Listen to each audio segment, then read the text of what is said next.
3. Mose 6, 3. Mose 6, Vers 7 bis Vers 16. Diese Stelle, es geht um das Gesetz vom Speiseopfer. Zu Anfang lesen wir nur Vers 7 und dann wir werden die anderen Verse lesen, als wir weiterkommen. In Vers 7, 3. Mose 6, es steht: Und dies ist das Gesetz vom Speiseopfer. Die Söhne Aarons sollen es vor den Herrn darbringen, vor dem Altar. Vater, ich danke dir für diese Stelle, diese Erklärung, von wie es gemacht wurde zu der Zeit. Und es geht um den Speiseopfer. Vater, ich bete, dass du wirst uns helfen, den Sinn dieses Opfers auch zu verstehen. Ich bitte in Jesus' Namen. Amen. Erstens die Beschreibungen des Speiseopfers. Es gibt zwei in 3. Mose. Das erste enthält die Anforderungen der Seele, die das Opfer bringt. Und das ist in 3. Mose 2, 1 bis 16. Und wir haben das vor mehreren Monaten schon betrachtet. Da liest man: Wenn aber eine Seele dem Herrn ein Speiseopfer darbringen will. Und so, es wurde alles beschrieben von der Sicht einer Person, einer Seele, der ein Opfer bringt. Diese Stelle ist ein bisschen anders. In dieser, wir haben die Anforderungen der Priester. Und das finden wir hier in 3. Mose 6, 7 bis 16. Und es fängt an: Die Söhne Aarons sollen es vor den Herrn darbringen. So, es gibt erstens eine Liste von Sachen, die der Opfer bringt, machen müssen. Und hier eine Liste von Sachen, so Einleitung für den Priester, damit er weiß, was er tun soll bei dieses Opfer. Und so natürlich, wir haben Informationen hier, was steht nicht in 3. Mose 2, und es gibt Informationen in 3. Mose 2, was wir nicht hier haben. Aber wenn wir denken an beide zusammen, wir haben dann das ganze Bild von den Speiseopfer. Lass uns jetzt Vers 8 lesen. Und dann hebe eine davon eine Handvoll ab von dem Feinmehl des Speiseopfers und von seinem Öl, auch allen Weihrauch, der auf den Speiseopfer ist, und lasse es auf dem Altar in Rauch aufgehen. Es ist ein lieblicher Geruch, der Teil, der zum Gedenken bestimmt ist für den Herrn. Okay, so einer von den Söhnen Aarons sollen eine Handvoll von dieses Feinmehl nehmen und er soll das vor den Herrn heben, also in seine Hand vor den Herrn heben. Wir haben mehrere Bilder hier in dieses Vers und diese Bilder sind sehr wichtig, damit wir das alles verstehen können. Was bedeutet alle die verschiedenen Teile in dieses Opfer? Und erstens ist das Feinmehl. Was bedeutet Feinmehl? Es ist ein Bild des makellosen, sohnlosen Lebens des Herrn Jesus Christus. So in dieses Opfer, wir haben ein Bild von dem Leib Jesus Christus. Johannes 6, Vers 33 ist eine Stelle, wo Jesus selbst hat geredet über sich selbst als Brot. Johannes 6, 33, denn das Brot Gottes ist derjenige, der aus dem Himmel herabkommt und der Welt Leben gibt. Also Jesus selbst sagt, er ist das Brot, der aus dem Himmel kommt. So Feinmehl ist ein Bild des Leibes des Herrn, der makellos und sohnlos ist. Dann zweitens, wir haben in dieses Geschichte, diese Erklärung, wir haben Öl. Es steht eine Handvoll von dem Feinmehl des Speiseopfers und von seinem Öl. Öl ist ein Bild des Heiligen Geistes, der auf Jesus Christus herabgestiegen und geblieben war. Und wir könnten eigentlich mehrere Stellen aus dem Neuen Testament lesen dazu. Vielleicht der am besten erklärt ist Johannes 1, Vers 32 bis 34. Johannes 1, 32, es steht, und Johannes bezeugte und sprach, es sah den Geist wie eine Taube vom Himmel herabsteigen und er blieb auf ihm und es kannte ihn nicht. Aber der Missandte mit Wasser zu taufen, der sprach zu mir, der, auf dem du den Heiligen Geist herabsteigen und auf ihn bleiben siehst, der ist, der mit Heiligen Geist tauft. Und ich habe es gesehen und bezeugte, dass dieser der Sohn Gottes ist. Und so, das Öl ist ein Bild von dem Heiligen Geist. Öl wurde auch benutzt, besonders im Alten Testament, um Leute zu salben. Eine Geschichte, was mir immer gefallen hat, als ich ein Kind war, war die Geschichte von Samuel, als Samuel gekommen war zu Jesse und seiner Familie und er wollte der neue König salben. Und er geht durch die ganze Reihe von Söhnen und sagt, nein, es ist keiner von diesen, habt ihr noch einen Sohn? Und er sagt, ja, aber er ist mit den Schafen auf dem Feld. Und so, er hat ihn dann gebracht und die haben ihn mit Öl gesalbt. Und das ist ein Bild von dem Heiligen Geist.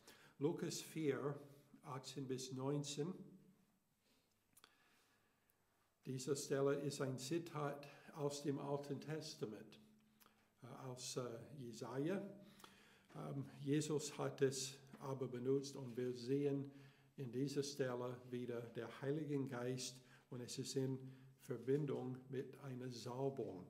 Und so es steht, Lukas 4,18, der Geist des Herrn ist auf mir, weil er mich gesandt hat, den Armen frohe Botschaft zu verkünden. Er hat mich gesandt zu heilen, die zerbrochenen Herzen sind, Gefangenen Befreiung zu verkünden und den Blinden, dass sie wieder sehen werden, Zerschlagene in Freiheit zu setzen und zu verkündigen das angenehme Jahr des Herrn. Und so wir sehen, das Öl ist ein Bild von dem Heiligen Geist. Weinmehl, ein Bild von seinem Leib, Öl, ein Bild von dem Heiligen Geist. Wir haben aber noch etwas in dieses Vers, noch ein Teil der Opfer. Es steht auch allen Weihrauch, der auf den Speiseopfer ist. Weihrauch ist einer, der ist vielleicht ein bisschen schwieriger zu erklären, wozu es gebraucht wurde. Denn es ist ein Opfer vom Feinmehl und wenn man das offert, dieses Feinmehl offert, aus einfach ungekochtes Mehl, dann man muss Weihrauch dazu. Wenn es gebacken wurde, so aus Brot, irgendwelche Art ungesäuertes Brot, dann brauchte man den Weihrauch nicht. Denn wenn Brot gebacken ist, es hat schon ein sehr schönes Geruch. Aber Feinmehl allein hat es nichts. Und so, wenn die den Mehl auf den Feuer brennt, wenn die das so offert, die haben dann Weihrauch hinzugefügt, damit einen liebvollen Geruch hat vor Gott. Und so, welches Bild haben wir dann mit Weihrauch? Weihrauch ist ein Bild des Wohlgefallens des Vaters an seinem Sohn. Wenn Gott den Weihrauch geriecht hat, das hat ihm gefallen und er hat dann die Menschen ihre Sünde vergeben. Aber es erinnert ihn auch an seinen Sohn, dass sein Sohn wird sich selbst opfern. Und so er denkt daran und das gefällt ihm auch.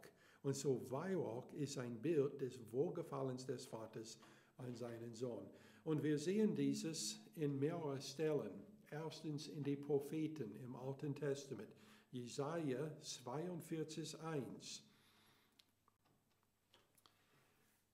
Jesaja 42, Vers 1. Es steht, siehe, das ist mein Knecht, den ich erhalte, mein Auserwählter, an dem meine Seele wohlgefallen hat.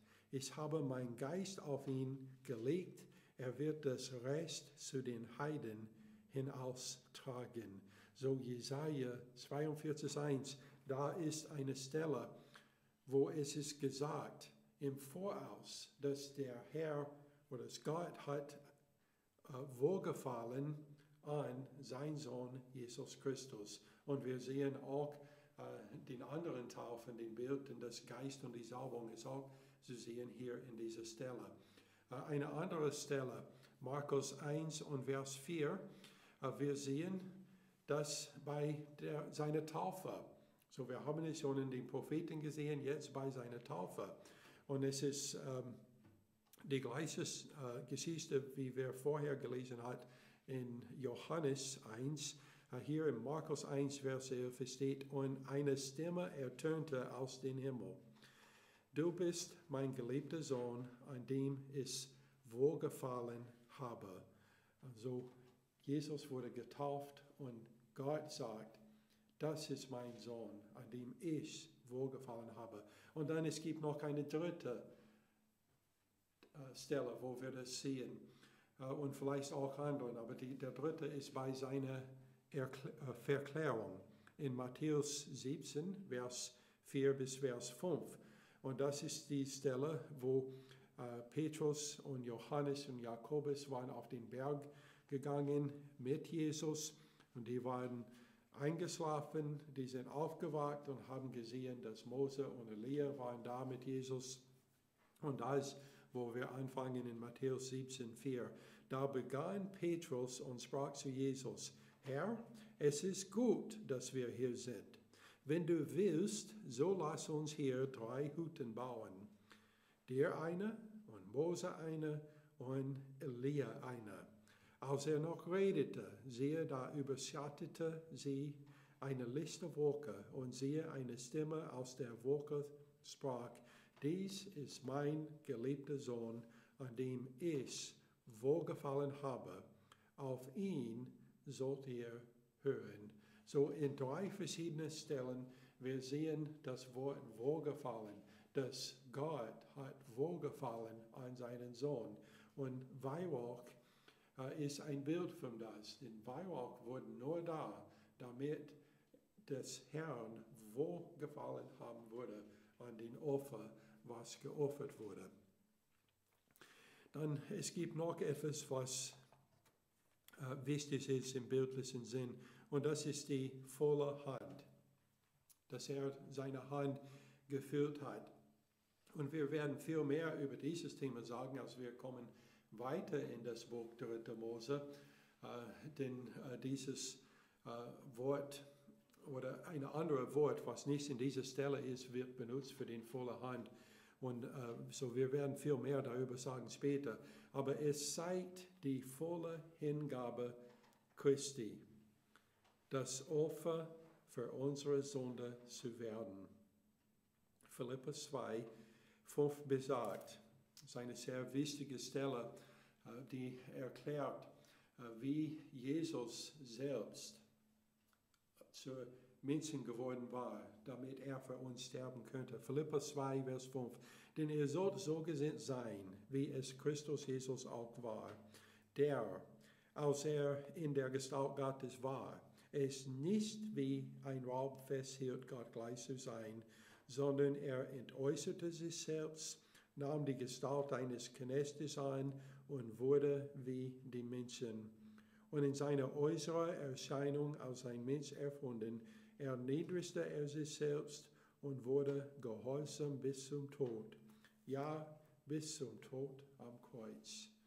Also Jesus Christus, es steht, dass es wäre nicht ein Raub, wenn er sagt, ich bin Gott und dass er ist gleich Gott. Denn das ist die Wahrheit. Er ist Gott, er war Gott, er ist Gott. Und alles, was kommt mit Gott sein, das alles hat er. Und so die Frage könnte man dann stellen, wie könnte der 100% Gott ist, Mensch sein und unterhalten mit Menschen auf Erde? Es wird nur möglich, indem er zuerst entäußert ist von seiner Gottheit, damit er könnte die Gestalt eines Knechtes ansehen. Und heißt das, dass er war nicht mehr vollkommen, dass er nicht mehr alle Kraft hat? Nee, das ist nicht, was es bedeutet. Aber er hat alle Rechte, die er hat als Gott, zur Seite gelegt. Also als Gott, man würde erwarten, dass jeder, der vor ihm kommt, muss beugen. Jeder, der vor ihm kommt, muss ihm Ehre geben und sagen, heiles, heiles, heiles ist der Herr. Er hat das alles zur Seite gelegt. Und jetzt lebt er als ein Mensch. Und andere Menschen sehen ihn an als nicht etwas Besonderes, sondern ein einfaches Mensch. Er hat das getan und das ist die volle Hingabe. Und er erniedrigte sich selbst und wurde gehorsam bis zum Tod am Kreuz. Und so die volle Hand zeigt die volle Hingabe Christi, das Opfer für unsere Sünde zu werden. Noch ein Vers dazu, Hebräer 12 und Vers 2. Hebräer 12, 2 ist die, indem wir hinschauen auf Jesus, den Anfänger und Vollender des Glaubens, der um der vor uns liegenden Freude willen das Kreuz erduldete und dabei die Schande für nichts achtete, und der sich zu Rechten des Thrones Gottes gesetzt hat. Also er hat das Kreuz erduldet und die Schande, was gehört dazu. Und so sehen wir die volle Hand und die volle Hingabe Christi. Und dann es gibt noch etwas von diesem Vers 8. Und das ist, es steht der zum Gedenken bestimmte Teil. Und dieses Teil ist mit Abendmahl zu vergleichen. Also alle anderen, was wir schon gesehen haben, den Feinmehl aus des Leib Jesus Christi, den Öl aus dem Heiligen Geist, den Weihrauch aus Gottes Wohlgefallen, die volle Hand aus seiner volle Hingabe. Jetzt der zum Gedenken bestimmte Teil bezieht sich auf Abendmahl. Denn wozu feiern wir Abendmahl? Zum Gedenken, auf den gleichen Grund. Und so 3. Mose 2 und Vers 9. Und es hätte 3 verschiedene Stellen, als wird 3. Mose 2, 9 gesagt, weil dieses ist fast wörtlich überholt mehrmals. Es steht, und der Priester soll vor den Speiseopfer abheben, was davon zum Gedenken bestimmt ist, und soll es auf dem Altar in Rauch aufgehen lassen, als ein Feueropfer zum lieblichen Geruch für den Herrn. Und so, wir feiern Abendmahl zum Erinnern an Jesus Christus. Und das hat Paulus erklärt in 1. Korinther 11, Vers 23.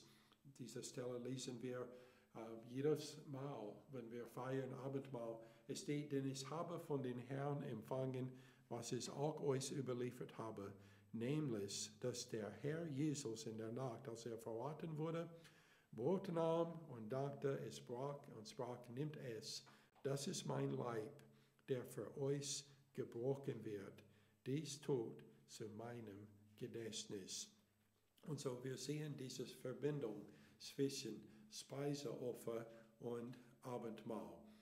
Jetzt lesen wir weiter in Vers 9. Es steht, das Übrige davon sollen Aaron und seine Söhne essen. Ungesäuert soll es gegessen werden an einem heiligen Ort. Im Vorhof der Stiftshütte sollen sie es essen. Es soll ungesäuert gebacken werden. Ich habe es ihnen gegeben aus ihrem Anteil an meinen Feuerofen. Es ist hochheilig wie das Sündopfer und wie das Schuldopfer. Alles, was männlich ist unter den Nachkommen Aarons, darf davon essen. Es ist ein auf ewig festgesetzter Anteil an den Feuerofen des Herrn für eure zukünftigen Geschlechter. Alles, was mit ihnen in Berührung kommt, soll heilig sein. Und so, wir haben in diesen 3 Versen die Bedingungen des Speiseopfers. Erstens, es soll ungesäuert gebacken werden. Also die Kinder Israel, als die in Ägypten waren, mussten vorbereiten für den Passa und die mussten Brot backen, das sie essen würden in der nächsten Zeit. Und wenn es war gesäuertes Brot, dann das Brot wird nicht halten für diese ganze Zeit. Aber das ist nicht der am wichtigsten Grund, warum es ungesäuert sein muss. Gott hat dir im Voraus gesagt, er muss alle Säuerungsmittel wegmachen. Dein Haus muss völlig rein sein von diesen Sachen, denn diese Gesäuerung ist ein Bild der Sünde. Und wir können nicht ein Bild der Sünde haben in ein Opfer, der ist ein Bild von Jesus Christus. Und so nehmen wir auch ungesäuertes Brot für Abendmahl. Wir können nicht jede mögliche Brot essen. Also es gibt andere Brot, was mir viel besser gefällt als ungesäuertes Brot. Aber in anderen Art Broten, was so gut und so gut schmeckt, es gibt ein Bild von Sünde drin. Und so, wir können das nicht nutzen wegen das. So, es soll ungesäuert gebacken werden. Der Sauerteig ist ein Bild der Sünde. Zweitens, es soll als Ersatz für das Brandopfer gegessen werden. Also bei allen anderen Opfern, außer der Brandopfer, der Priester dürfte ein Teil mindestens von das Fleisch selbst essen. Aber bei dem Brandopfer, es wurde alles gebrannt. Und dazu braucht man dieses Opfer. Und diese 2 Opfer wurden immer zusammen geopfert. Es war nicht, dass man geht zum Tempel und sagt, ich mache heute ein Brandopfer und morgen mache ich ein Speiseopfer. Nee, wenn die macht ein Brandopfer, die müssen auch ein Speiseopfer machen. Denn es war ihren Anteil an meinem Feuerofen, sagte er. Okay, so es gibt ein Tier, was geschlagen wurde für die Sünde der Menschen und es wurde völlig gebrannt. Aber Menschen sollen einen Anteil daran haben. Genau wie wir brauchen einen Anteil an Jesus Christus zu haben. Aber dieses Opfer für einen anderen Sinn, für ein anderes Bild, muss völlig gebrannt werden. Und so, da kommt dieses Opfer, der einzige, der kein Tier drin hat. Denn es ist in Zusammenhang mit den anderen, wo ein Tier schon ist. Und man braucht nicht 2 Tiere zu opfern, sondern nur eine für dieses Brandopfer. Und so, das ist in Zusammenhang. Und dann auch, es soll an einem heiligen Ort gegessen werden. Man könnte nicht sagen, also ich habe jetzt keinen Hunger, ich gehe erst zu Hause, ich nehme das mit und es ist dann da. Nee, es musste da an einem heiligen Ort gegessen werden. Man könnte das Rein und den Unrein nicht zusammenbringen. Und dieses Brot, was geopfert wurde, wird dann heilig. Es wird hochheilig, Und so man kann das nicht bringen an einem unreinen Ort und es da essen. Es ist hochheilig wie das Sündopfer und das Schuldopfer. Es ist interessant, dass es ist nicht gesagt über den Brandopfer oder anderen Opfer, nur diese drei, Speiseopfer, Sündopfer und Schuldopfer, waren alles gesagt, dass die sind hochheilig. 3 Opfer für der Heiligkeit, wie die Engel, der vor Gott, Gottes Thron immer ruft, heilig, heilig, heilig. 3-mal. Eine interessante Ding, wenn man daran denkt, dass 3 Opfer sind heilig. Habakkuk 1, Vers 13. Es steht, deine Augen sind so rein, dass sie das Böse nicht ansehen können. Du kannst dem Unheil nicht zuschauen. Und so dieses Opfer ist ein hochheiliges Opfer. Das heißt, es kann nicht zusammengebracht werden mit Sünde. Das muss ferngehalten werden. Und alles, was mit ihm in Berührung kommt, soll heilig sein. So man sagt nicht, okay, heute ich werde meine eigene Gabel bringen, damit ich mein ungesäuertes Brot essen kann. Ich weiß nicht, ob man überhaupt ungesäuertes Brot mit einer Gabel essen könnte. Aber man könnte nicht einfach etwas von zu Hause bringen und das nutzen. Alles, was benutzt wurde bei diesem Opfer, muss auch heilig werden oder heilig sein. Jetzt Vers 12. In Vers 12 steht, und der Herr redete zu Mose und sprach, dies ist die Opfergabe Aarons und seiner Söhne, die sie den Herrn darbringen sollen. Jeder am Tag seiner Salbung eine Zehntel Epha Feinmehl als beständiges Speiseopfer, die eine Hälfte am Morgen, die andere am Abend. Es soll in der Pfanne mit Öl angemacht werden. Eingerührt soll man es darbringen in Kuchenform, in Brocken zerlegt soll man das Speiseopfer darbringen zum lieblichen Geruch für den Herrn. Und zwar soll es der Priester bereiten, der an Aarons Stelle gesalbt wird, von seinen Söhnen, als eine ewige Satzung. Es soll ganz in Rauch aufgehen vor den Herrn. Jedes Speiseopfer eines Priesters soll ein Ganzopfer sein.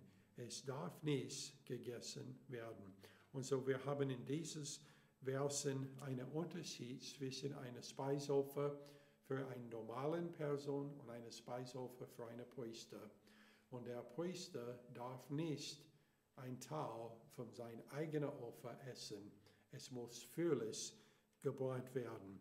Nur den Speiseopfer für anderen könnte er dann essen. So wir haben als letztes in dieser Stelle das Brennen des Speiseopfers eines Priesters.